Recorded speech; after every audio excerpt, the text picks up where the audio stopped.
Hi there, and welcome to the Nerds of Business podcast. My name is Darren Moffat. I'm a director at WebBuzz, the growth marketing agency, and I'm your host. We do love a party here at Nerds of Business, and yes, we're celebrating once again. Regular listeners will recall that back in episode 4, Apple Podcasts added us to their new and noteworthy section. That expanded the reach of our show to over 55 countries around the world. Well, now we've hit a really auspicious milestone. Nerds of Business has cracked 10,000 downloads in just 3 months. For a wholly independent show, not aligned to any mainstream media organisation, this is pretty amazing. And it's all because of you, our listeners. As a way to say thanks for your support, we're running our first promotional competition. We've got 10 very cool limited edition Nerds of Business t-shirts to give away. If you'd like to win one, go to webbuzz.com.au/nerds. That's webbuzz.com.au/nerds, and you'll find our social media links there.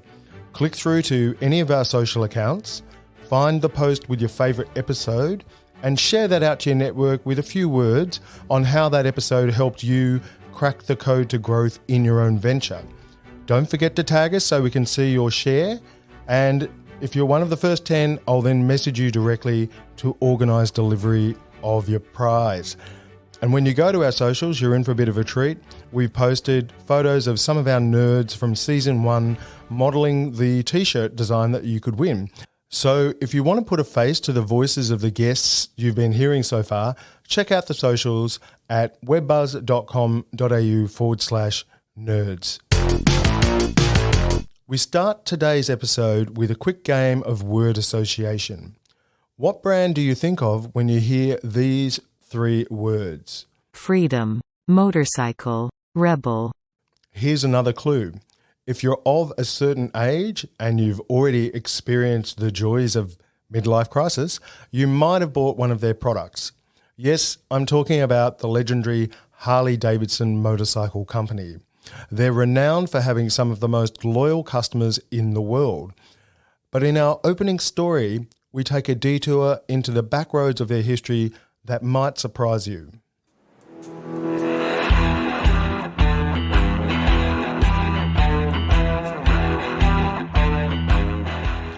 The year is 2009. The famous motorcycle business Harley Davidson is beginning to sense trouble ahead. Founded in Milwaukee, Wisconsin in 1903, it survived 2 world wars and a depression to become an iconic brand synonymous with American rebel culture. But the leadership team sense danger ahead. Their domestic customer base is aging and product sales are beginning to slow. Without the stimulus of new markets to keep driving sales growth, the mighty brand could become vulnerable or even eventually die. The leadership team looked to the east, and specifically to the rising economic powerhouse of India. Recent economic growth has seen the new middle classes swell. The subcontinent offers a tantalizing opportunity for Harley Davidson to expand its horizons. But will the intense brand loyalty steeped in Western culture that has been such a driver of profits for Harley Davidson transfer to the east? The key lies in the Harley's Owners Group, or HOG as it's known for short. With 1 million members worldwide, it's the biggest motorcycle club in the world. And it just so happens they already have thousands of members in India, even though the business has no presence on the ground. So in 2009, when Harley Davidson go to establish local dealerships, the community of brand loyalists who make up the Indian HOG membership begin to spread the word. By 2020, Harley Davidson has established 33 local dealerships across India, and the subcontinent is a key source of growth. And it was all possible because of the intense brand loyalty of the original Indian Harley motorcycle riders.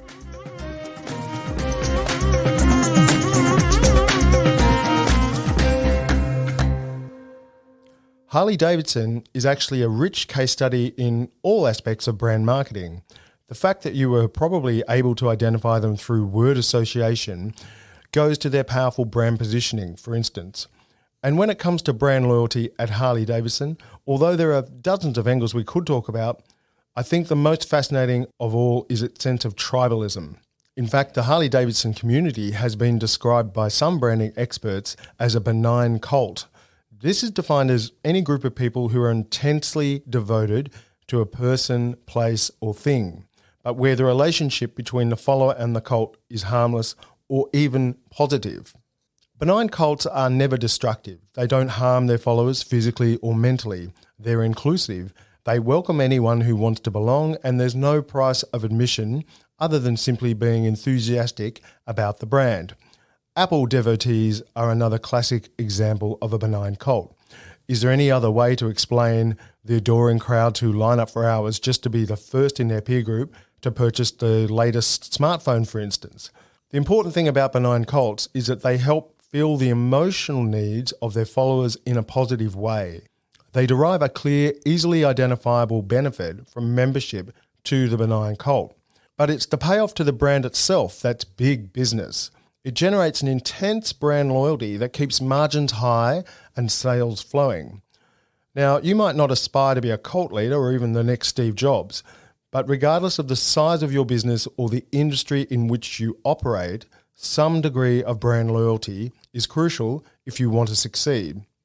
So how can you grow brand loyalty to such an extent that customers buy from you again and again and even become advocates for your business to their friends and family?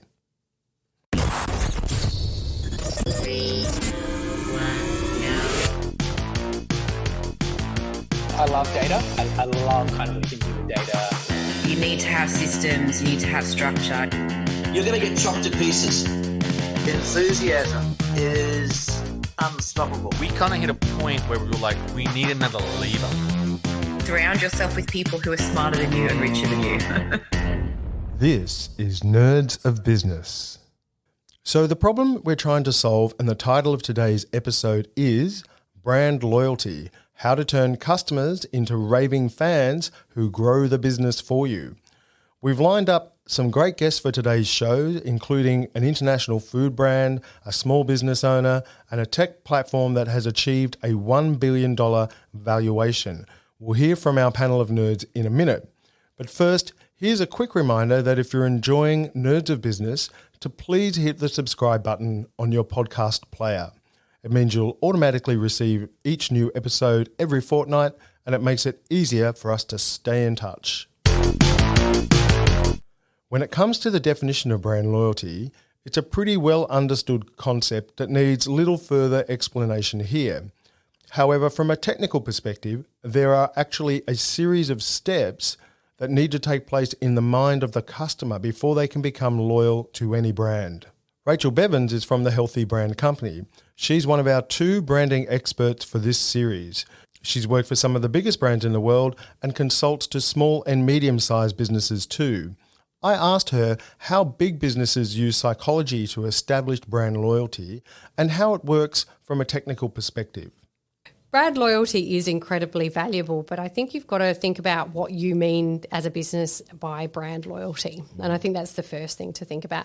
And that there are lots of levels to go through before you get to supposedly to brand loyalty. Yep. So you've actually got to get people to try the brand. They've got to like it. Yes. So if you've promised this great brand to them and it doesn't live up to their expectations, then you're not going to get them. They're not on the path to loyalty. It's just a house of cards, yeah. No, exactly. So right at the very beginning, you need to make sure whatever you're promising that you deliver against. Okay. So that's sort of almost like step one. Yep, great. And then the other thing there is to make sure they don't have buyer's remorse. Yes. Where you go, I wish I hadn't spent that money on that. And another thing, you might not, another thing to stop that is if you've bought the purchase and it might have been just sort of an impulse purchase and you go, I wish I hadn't bought that, that's fine. But you can there's actually things that you can put in place to prevent that as well. So congratulations for purchasing this product. Yep. Or, when you make sure you put your warranty in and there's a nice message that comes back saying congratulations. Positive reinforcement. Positive reinforcement. Yeah, exactly. So A, make sure the experience delivers against the purpose, and then B, tell people how wonderful they are for choosing that.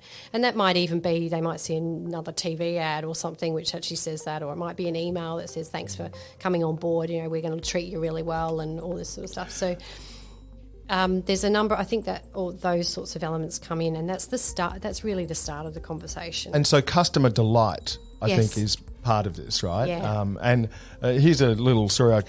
What the device that we're recording this podcast on is the fantastic Rodecaster, and I purchased this just before Christmas, and then they sent me in the mail a special little accessory pack for free. Nice. And of course, I was delighted. It was brilliant.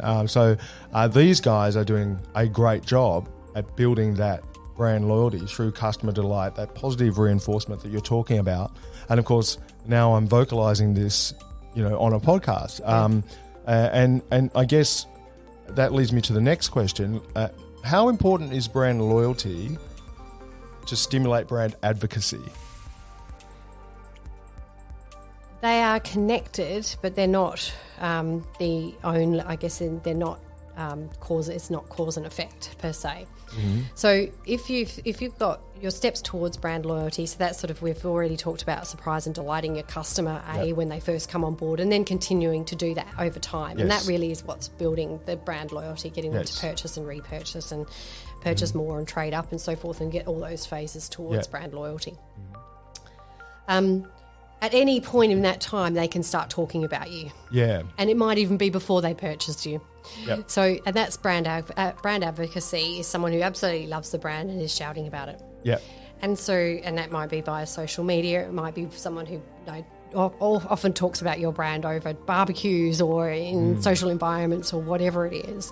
That's really brand advocacy. So they are going to be, it is going to be related. Yep. So the more loyal customers you have, if you've got them, if you're continually giving them, fantastic experiences that they're going to talk about and reasons to talk about your brand, like sticky messages, exciting new things that they're going to talk about, then they're going to be brand advocates. Yep. And some of your most loyal customers might be your biggest brand advocates. But if I go back to examples, I would say I'm a brand loyalist for Qantas, and I'm a brand advocate, but I actually haven't purchased a Qantas flight for over 12 months.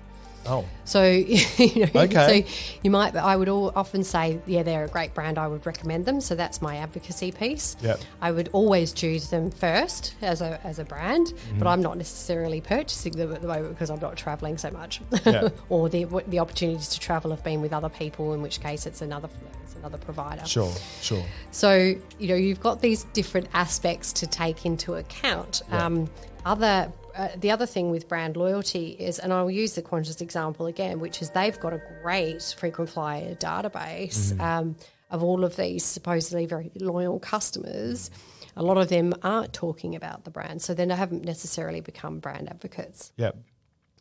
And I think, and you can also have brand advocates who are not really purchasers for your brand, so or consumers of your brand. So whether that's mums with their kids, like they go, these brands are great, but they don't actually eat it themselves. It's actually all for the kids. Yep. Or they might, kids in the playground. It might be something that's really cool to talk about, but it's not necessarily something that they're purchasing themselves. Yeah. Well, my 8-year-old's currently talking a lot about TikTok. So he wants to get on TikTok.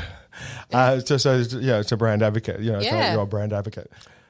And today, after 7 episodes so far as our branding nerd, it was finally Rachel's turn on the Nerdometer. Let's see how she went.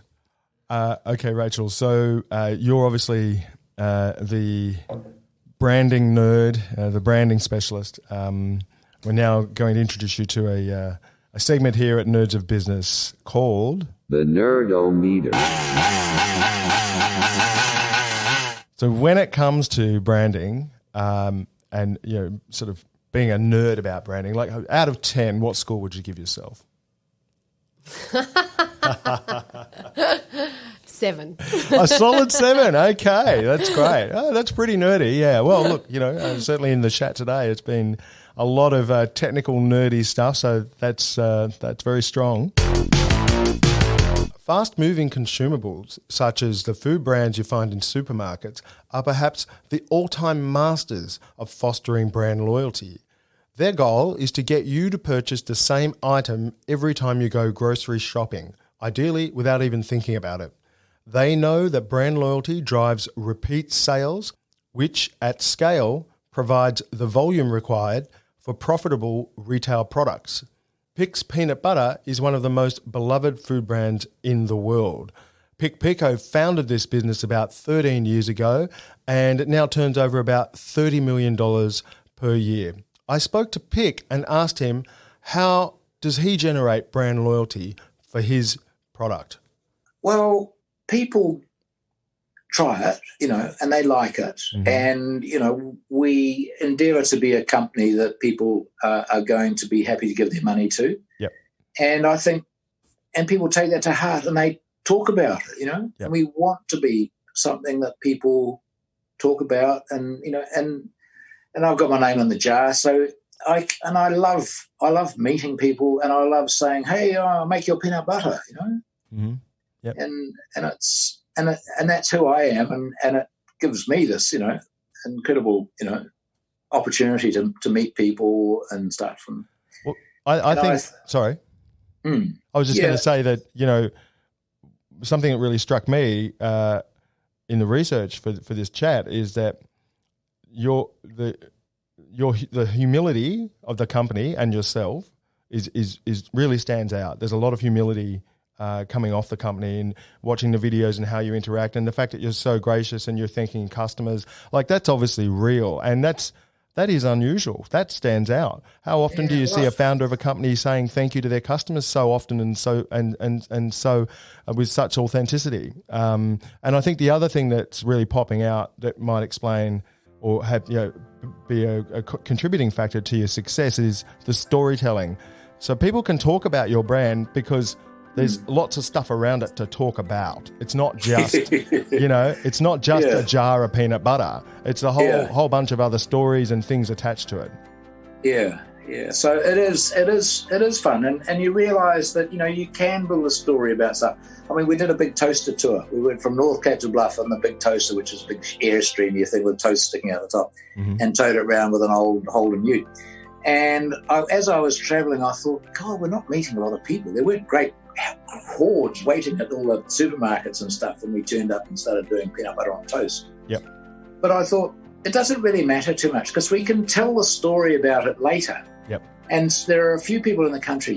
Yeah, I saw you. I saw your caravan going through Napier, and that's enough of that, And the story can be built up later. We've got a few photos from there and that sort of stuff. And so, you can build the legend around the story later on as long as you have it there, as long as you've made something. You don't need to get, heaps of TV crews watching and filming it while you're doing it or anything. You just need to have done it and to have a little bit of something about it, And people love that, I think. Oh, they love it. And going right back to the early version of your site that I found on the Wayback Machine, I'd love to. I'll get that off you at the end of the show. Yeah, I'll share it with you. And what the thing that really jumped out at me that I just loved was that the story, you had a headline or a piece on the website about the peanut butter that killed Elvis.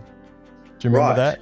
There was some crack about, it's obviously a bit of a tall story. Yeah.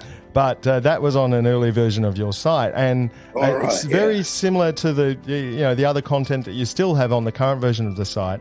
And I just thought, that makes the business stand out. That's something that people can talk about, have a laugh about, and that's really distinguishing it from the big conglomerates. They're not doing that stuff. They're not having fun. Yeah, no, it is, and also, I used to, I get very bored when people say, "Oh, yeah, Richard, this question of the year, is it smooth or crunchy?" Whatever. I always been a crunchy guy, and I've been, I would, sort of half jokingly say, "Well, the crunchy is really nice, the smooth is rubbish. Don't bother eating that," and that sort of surprised people, Although once we started making the slugs, the snack thing of peanut butter is 30 grams of snack to squeeze it in your mouth. And we can only make that with smooth. And that actually converted me. So that's got me enthusiastic about smooth peanut butter, but it didn't happen until we started making these slugs. But I don't think a lot of people would, they're marketing. If you were a marketing guy and you were saying this is this product's rubbish, don't worry about this. You'd get terribly, probably get sacked, but they can't sack me. I do what I like. It's wonderful. Yeah. Who needs a marketing guy anyway? But how does this translate to a smaller business? For this, I turn back to our branding expert, Rachel Bevans. Yeah, so I think the one key thing I would say about brand loyalty and about those kind of frequent flyer programs or whatever they are is actually these days is building a database of customers. Yeah. So that enables you to talk directly to your customers, and that's one of the biggest benefits of it. It is very time consuming, but I think in today's day and age where we're going increasingly technology is integrated, and it's all about user experience online as well to offline, and having a seamless experience between the two, is that you kind of need to know who the customer is to be doing that. So actually having a customer database really helps you do that, and it also helps you talk to them and keep them in the fold. Yeah, and to that point, there are some interesting plays in the sort of food retailing space, like in cafes and restaurants now. There are some apps, one that springs to mind is one called Hey You, where it used to be called Beat the Queue, and it solved a problem where cafes would have these regular people that would come in and buy coffees every morning, but they wouldn't know anything about them. They wouldn't barely know their name and so on. And now by getting people onto these apps, they've got their data, and they're then able to build a database, and there's a lot of value in that. So would you say broadly that the smaller businesses, in terms of trying to sort of grow that brand loyalty, ultimately it's about getting data and building a database? Would that be right? I think that's a big aspect to it. It's really understanding your consumer and being able to talk to them, or your customer, and being able to talk to them more easily. Particularly if you're in a very crowded market, if you've got a method of communicating to them without having to do massive outdoor. As a smaller business, you don't necessarily have the money for big outdoor, and you can't afford to be lost in an outdoor environment.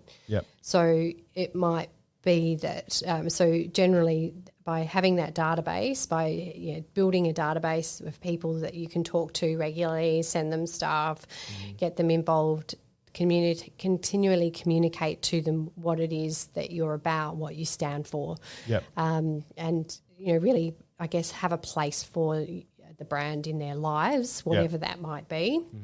Then I think that's really beneficial. So you can see that effective database management is essential if you want to grow brand loyalty. In my experience, consulting to businesses at WebBuzz, the growth marketing agency, this is where many small business owners fall down. One entrepreneur who had passed the test with flying colours is Victoria Costa. Victoria is the founder of Credit Fix Solutions, one of the leading credit repair providers in Australia. She's been on the show before. You might recall her from episode 5 on how to grow brand awareness. I asked her what she's done to build brand loyalty, particularly in the B2B part of her small business. I suppose it's just keeping your messaging the same and really, just make sure that everywhere within your business that messaging is consistent. If I'm going to tell you that I'm not going to charge you, and then, you speak to one of my BDMs and she says, well, actually it's $400 up front, but we'll refund you. You're going to lose trust. But my message has just always been the same. And that goes from the top down, all the way down to the scenarios team who are getting the leads in, the business development managers, the staff that we have in administration who do an amazing job. But also we have a mantra here is to be warm and fuzzy. So wherever we go, we're here to help you. We're here to help your business, and we never ask for sales. We never have. we are offering coffees, we're offering workshops, we're at their events, where our referral partners are. And I mean, at the moment, we've got everyone on the phones, just calling our brokers and just saying, hey, are you okay?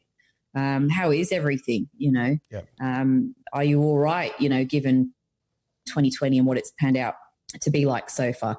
And they really appreciate that. And the BDMs might be doing 20 calls a day, but our focus is to have meaningful conversations, and they are. And then every day from that, we're getting in 4 or 5 credit reports that we can work on. So we're just very, very nice, caring people. We're just not salesy. And that just comes from me, because that's my personality. I hate selling. Yeah. I've never been in sales. Before this, I was in home loans and I was in processing, and I was happy to be behind the computer.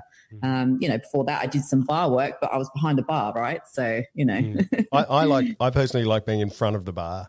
That's I do some of my best work in front of the bar. Okay.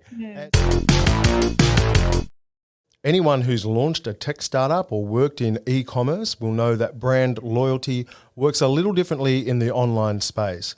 This is especially apparent in what they call SaaS businesses, or software as a service businesses.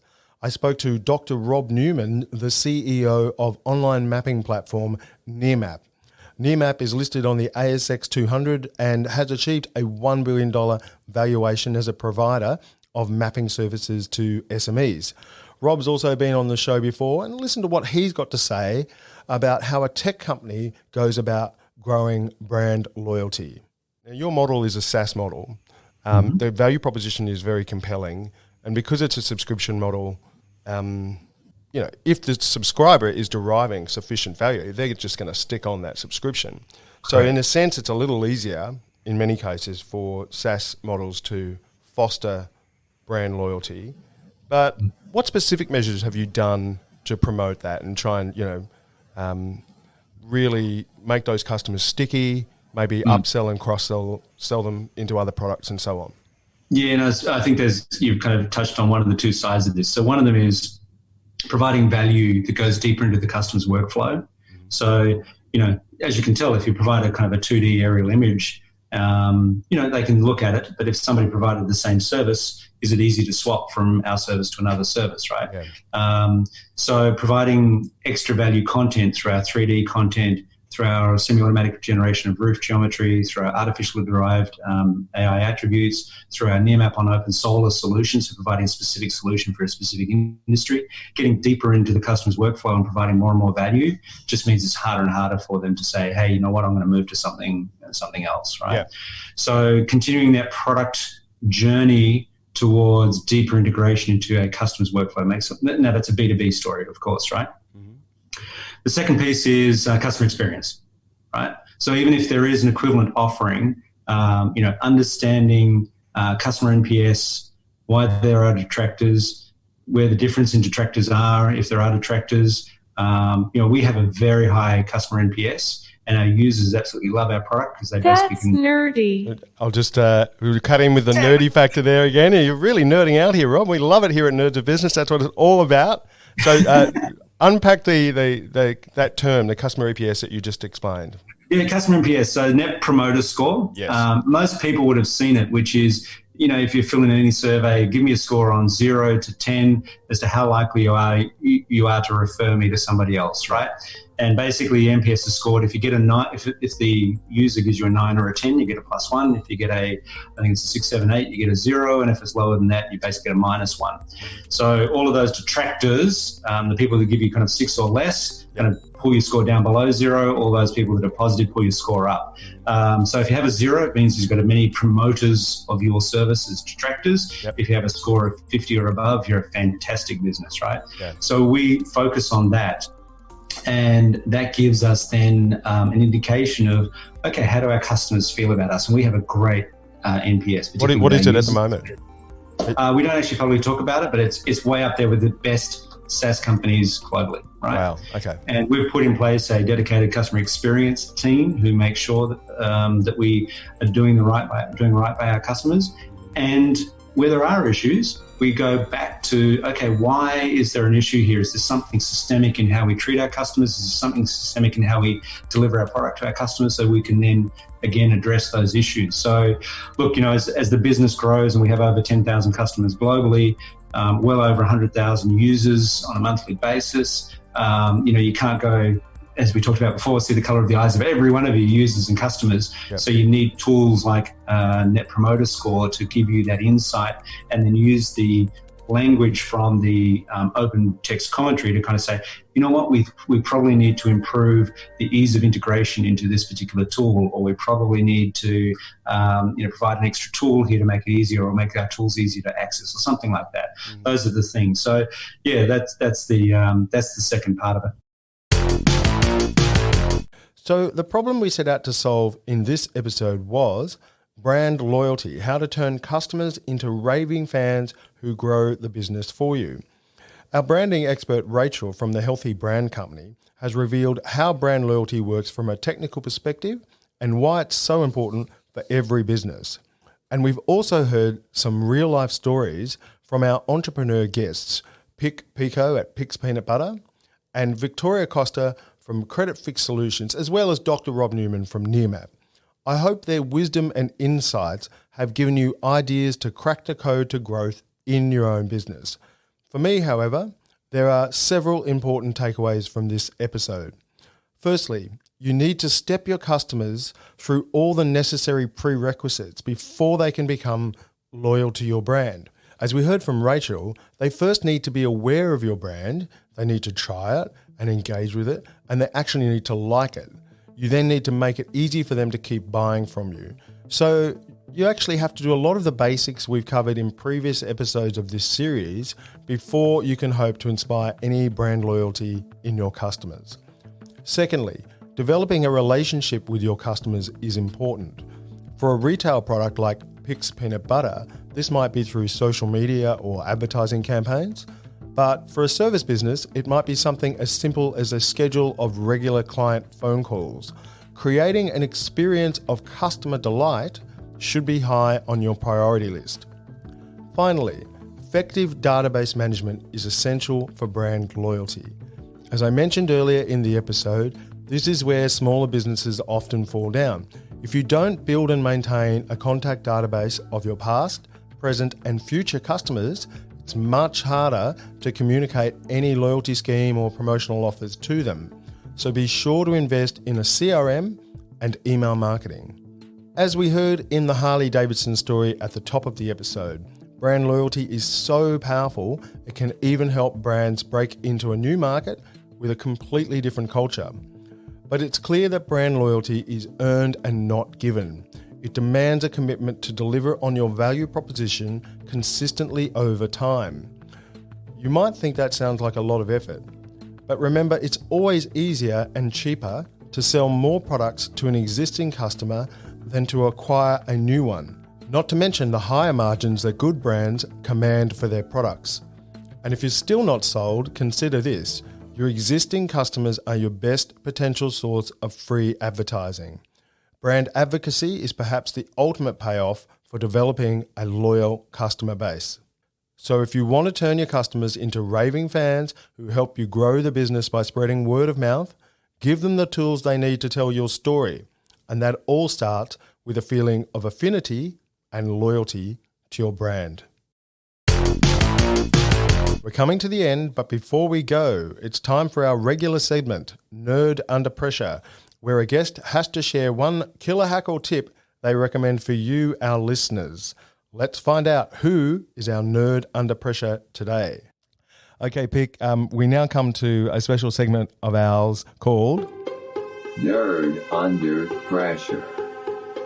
And it's a bit spooky. This is where we have a bit of fun, and we put to you a request for one killer tip around something that can add a lot of value to our listeners. And today's killer hack that we'd like to ask you about is brand loyalty. What is one great tip you could give to entrepreneurs for growing brand loyalty? And I'll give you 5 seconds thinking time now. So, oh my goodness.